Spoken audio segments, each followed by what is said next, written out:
Chapitre 3. Qu'est-ce qu'une bonne estime de soi?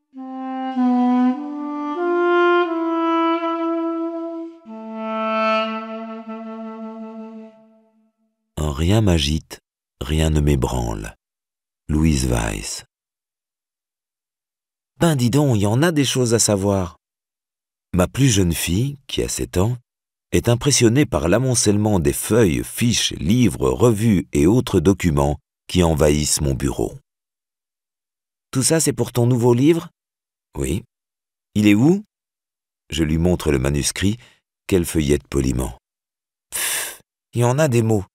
Tu es sûr qu'il fallait tout ça pour expliquer tes trucs? Ben oui, je crois. Tu sais, c'est difficile de bien expliquer la psychologie. Par exemple, là, j'essaie de dire ce que c'est qu'une bonne estime de soi. Tu as une idée, toi? Elle réfléchit un moment. Je vois qu'elle hésite entre courtoisie et spontanéité. Puis, elle m'adresse un grand sourire. La spontanéité l'a emporté. « Désolé, papa, ça ne m'intéresse pas du tout, du tout. » Les remarques qui suivent n'engagent donc que moi. Les 6 dimensions d'une bonne estime de soi. Disposer d'une bonne estime de soi, ce n'est pas seulement avoir une haute idée de soi-même, s'en convaincre et le faire savoir. 6 points précis caractérisent la globalité d'une bonne estime de soi. Hauteur. On peut avoir une estime de soi haute, plutôt s'apprécier, être assez sûr de soi pour agir et prendre sa place parmi les autres, ne pas s'effondrer face aux échecs ou aux difficultés, etc. Ou basse. Plutôt se dévaloriser, être peu sûr de soi au point de souvent éviter d'agir ou de prendre sa place parmi les autres, facilement s'effondrer ou renoncer face aux échecs ou aux difficultés, etc. On pense toutefois aujourd'hui qu'appréhender l'estime de soi seulement par son niveau ne suffit pas. Rechercher à tout prix à avoir une haute estime de soi ne peut être un idéal. Du moins ne peut être le seul critère d'une bonne estime de soi. De nombreux sujets à haute estime de soi s'avèrent anxieux, rigides et finalement en grand échec intime, émotionnel et relationnel dans de nombreuses circonstances de vie. Alors que certains sujets, ayant une estime d'eux-mêmes modérée, n'en arrivent pas moins à se sentir bien et à accomplir de grandes choses. Il est possible de mentir et de se mentir en matière de niveau d'estime de soi. L'estime de soi n'est pas qu'un problème quantitatif, mais aussi qualitatif. Inutile de chercher toujours plus d'estime en soi et dans le regard des autres. Il y a aussi d'autres quêtes à lui proposer. Être plus sereine et paisible, par exemple. À quoi identifie-t-on une estime de soi haute et bonne? Au discours sur soi. La personne est capable de parler positivement d'elle, lorsque les circonstances l'y amènent, et d'accepter les compliments sans gêne. À son attitude face à l'action. Elle peut entreprendre, persévérer, renoncer sans se sentir humiliée ni chercher d'excuses. À ses attentes et à ses ambitions. Elle ajuste ses prétentions à sa valeur, ni trop, ni trop peu. Stabilité. Un très bon indice de la qualité de l'estime de soi concerne sa réactivité aux événements de vie. Parfois, la façade de l'estime de soi se lézarde face à la difficulté. L'intensité de l'amplitude des réactions émotionnelles face aux revers, mais aussi aux réussites, en dit long sur la solidité intime de l'estime de soi. Voici le témoignage d'Alice. Devant les autres, je faisais toujours bonne figure. Mais une fois revenu chez moi, j'étais dans tous mes états. Mes proches le voyaient tout de suite, lorsque quelque chose m'avait tracassé. Longtemps, j'ai eu une réactivité hallucinante aux moindres problèmes qui mettaient en cause mon image devant d'autres. C'était la même obsession que le « qu'en dira-t-on » des milieux bourgeois. Mais là, ce n'était pas sur ma réputation morale, mais sur ma valeur sociale que je me crispais. J'étais complètement perturbable. Nuits d'insomnie, crises de larmes, colères absurdes envers mes enfants, impossibilité de penser à autre chose qu'aux éventuelles remarques défavorables que j'avais reçues. Je me colmatais aux somnifères et aux tranquillisants, tellement je ne contrôlais plus mes émotions. La vie sociale normale m'était peu à peu devenue impossible. J'ai dû commencer une psychothérapie. À quoi identifie-t-on une estime de soi stable? Au rôle d'amortisseur qu'elle peut jouer face aux réussites et aux échecs, ou aux approbations et aux critiques. On se réjouit ou l'on se déçoit, mais il n'y a pas de sortie de route. La stabilité de l'estime de soi permet aussi une relative constance du comportement et du discours, quels que soient les environnements. On reste en gros soi-même, quel que soit le public ou les interlocuteurs. Harmonie. Vues de l'extérieur, certaines estimes de soi paraissent trop investies dans un domaine limité de la vie personnelle, dans la réussite professionnelle ou dans le maintien d'une apparence jeune, par exemple. Lorsque le sujet se trouve en échec dans ce champ, il est alors très vulnérabilisé. En matière d'estime de soi, la polyculture est préférable à la monoculture, même si cette dernière peut conduire à une certaine excellence et à de multiples valorisations sociales.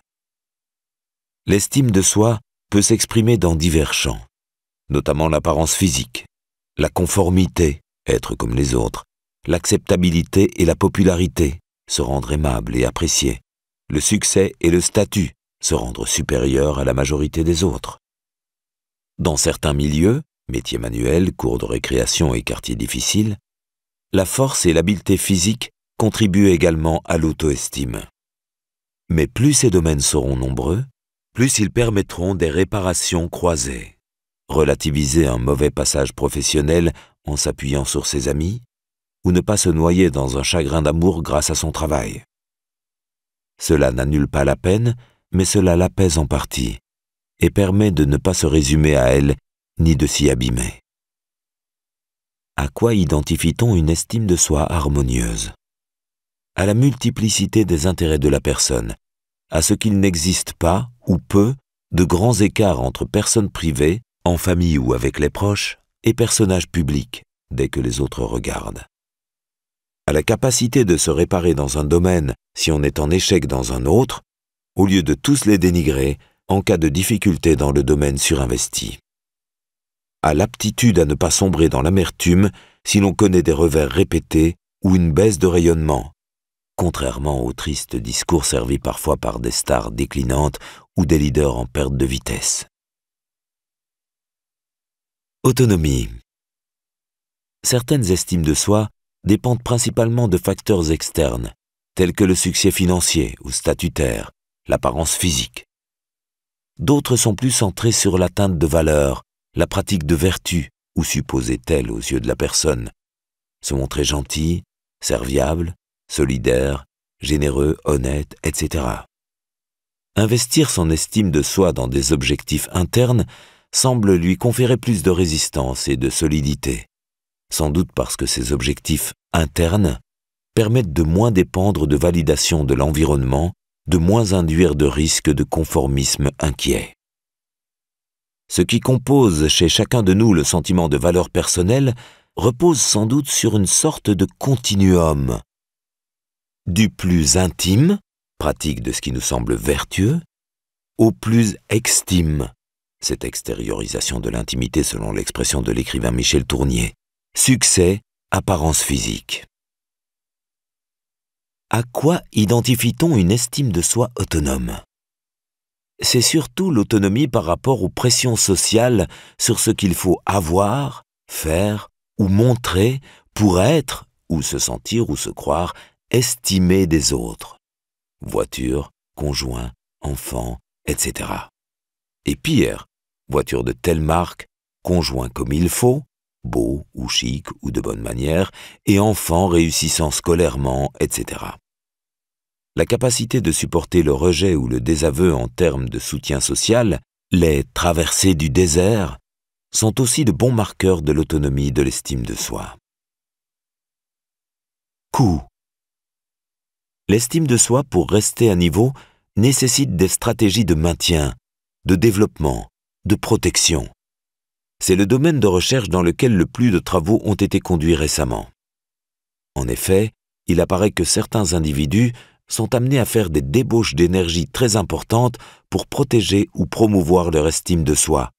Déni de la réalité, fuite et évitement, agressivité envers autrui, autant de stratégies dysfonctionnelles qui, pour un bénéfice minime sur l'estime de soi, vont sacrifier de nombreux aspects de la qualité de vie et engendrer du stress.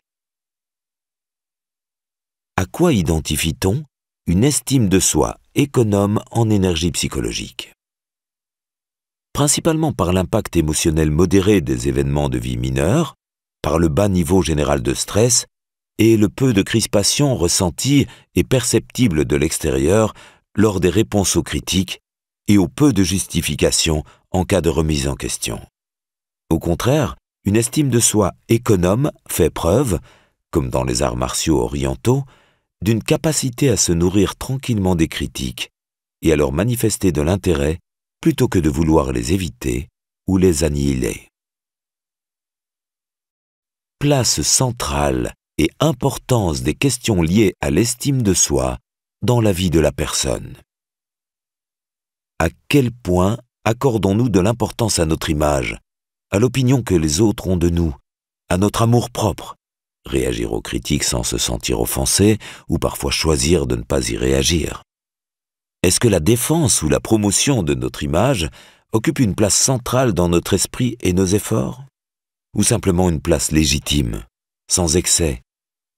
Bref, y a-t-il dans nos équilibres de vie, dans ce qui définit notre identité, autre chose que notre estime de soi?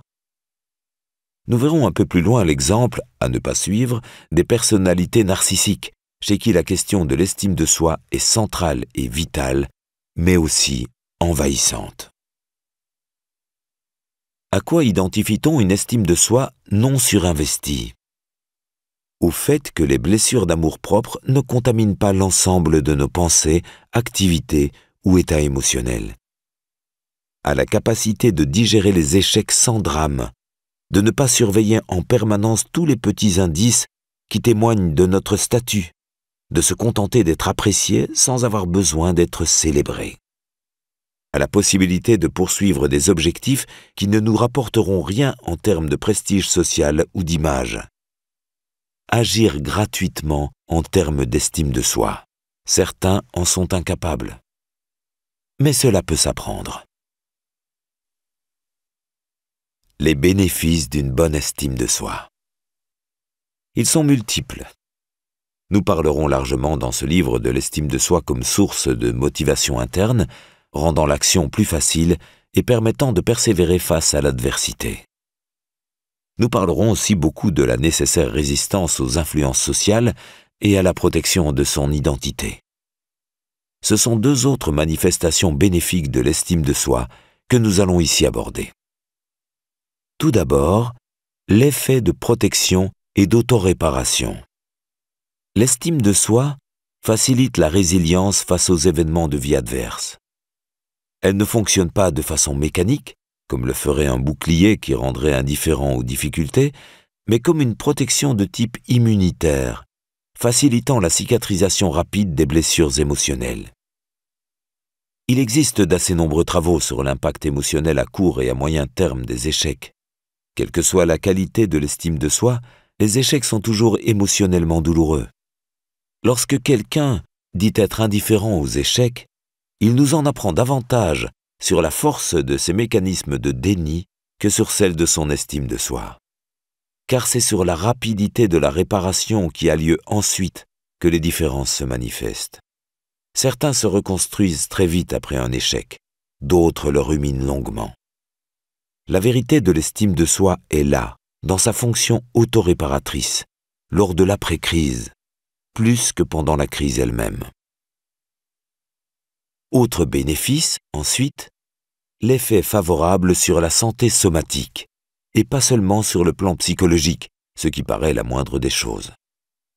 Par exemple, une étude récente s'est penchée sur les bénéfices physiques de la tendance à l'autovalorisation et de l'inclination réflexe à avoir spontanément une illusion positive de soi. On sait depuis longtemps que ces illusions positives sur soi, à petite dose du moins, font partie de ce qui compose la bonne santé psychique. Dans cette recherche de laboratoire, on demandait, entre autres, à des volontaires de se soumettre à des épreuves de stress psychologique. cela consistait à compter à l'envers de 7 en 7 à partir du chiffre 9095, puis à l'envers de 13 en 13 à partir du chiffre 6233. C'était précis. Pour pimenter, et surtout pour activer les ressorts de l'estime de soi, on précisait auparavant aux volontaires que ce type d'épreuve était un bon marqueur de l'intelligence générale et que le test allait permettre de les situer par rapport aux autres candidats. Pour aussi simple que cela puisse paraître, cela suffit largement pour mettre la pression sur l'estime de soi. On demandait évidemment aux volontaires d'aller aussi vite que possible. Et on mesurait l'impact de l'exercice sur des variables cardiovasculaires comme la rapidité d'augmentation du rythme cardiaque ou de la pression artérielle et la vitesse de leur retour à la normale après le test. Ou encore des variables biologiques comme le niveau de cortisol dans le sang. Sur les 92 volontaires étudiés, femmes ou hommes, il existait un parallèle net entre les capacités d'autovalorisation, bizarrement, les auteurs n'avaient pas utilisé les classiques échelles d'estime de soi, et la bonne résistance physique au stress. Apparemment, l'estime de soi, c'est bon pour la santé. Une intelligence de soi? L'estime de soi, c'est finalement une forme d'intelligence de soi, dans tous les sens de l'intelligence, qui est à la fois la faculté de connaître et de comprendre, estime de soi statique, mais aussi l'aptitude à s'adapter à des situations nouvelles et à découvrir des solutions aux difficultés que l'on rencontre, estime de soi dynamique. Elle est donc finalement ce qui peut nous permettre de tirer le meilleur de ce que nous sommes, à l'instant présent, en fonction de notre environnement. L'estime de soi est variablement offerte à chacun de nous. Elle est influencée, évidemment, par les inégalités sociales, médicales, psychologiques. Il est par exemple plus facile de s'estimer si on est né dans une démocratie, en bonne santé, si on a un métier, si on a été aimé dans son enfance, si on nous aime aujourd'hui. Mais elle est aussi en elle-même un facteur de réparation de ces inégalités. Grâce à l'estime de soi, nous pouvons ne pas succomber à nos manques et ne pas nous réduire à eux. Nous pouvons nous estimer malgré nos handicaps, car elle est aussi ce qui peut nous permettre de faire évoluer ces handicaps, pas seulement de nous y adapter, ce qui peut nous aider à rattraper notre retard. Beaucoup d'estime de soi sont à développement tardif, après 30 ou 40 ans, notamment chez les personnes qui ont dû se construire elles-mêmes. L'intelligence, ce n'est pas fait pour briller, mais pour s'adapter. Il en va de même de l'estime de soi. Sa raison d'être, c'est la maîtrise paisible des processus d'ajustement à l'entourage. La bonne estime de soi, un idéal impossible à atteindre? Ainsi définie dans ses aspects optimaux, la bonne estime de soi pourrait sembler représenter un objectif hors d'atteinte pour le commun des mortels. Or, c'est tout simplement un idéal dont on cherche à se rapprocher, si toutefois on le souhaite. Qu'est-ce que vivre, sinon se rapprocher de ces idéaux? Idéaux de labeur ou de paresse, de découverte ou de vérification, d'aventure ou de sécurité. Il y a aussi les préférés des psychothérapeutes, les idéaux de développement personnel, de ces voyages intérieurs qui nous font apprendre, évoluer et parfois guérir de notre passé, de nos blessures, de nos manques. Tout cela, ce n'est ni ennuyeux ni pénible et parfaitement compatible avec la vie quotidienne.